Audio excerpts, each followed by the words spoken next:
नमस्कार. आजचा आपला व्हिडिओ आहे डीमॅट आणि ट्रेडिंग अकाउंट म्हणजे काय.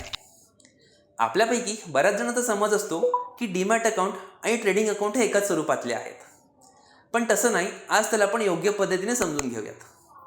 सुरुवातीच्या काळात शेअरची खरेदी किंवा विक्री ही कागदोपत्री केली जायची.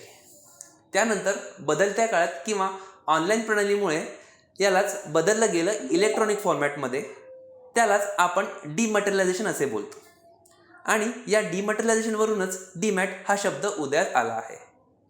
डीमॅट अकाउंटचा वापर खरेदी केलेले शेअर हे साठवण्यासाठी होतो, तर ट्रेडिंग अकाउंटचा वापर हे शेअर खरेदी किंवा विक्री करण्यासाठी होतो.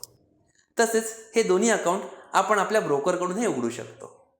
शेवटपर्यंत बघितल्याबद्दल धन्यवाद. अशाच नवीन इन्फॉर्मेटिव्ह व्हिडिओ बघण्यासाठी आपलं स्टॉक आयडिया चॅनलला लाईक करा, कमेंट करा, सबस्क्राईब करा, शेअर करा आणि बेल आयकॉनवरती क्लिक करायला विसरू नका.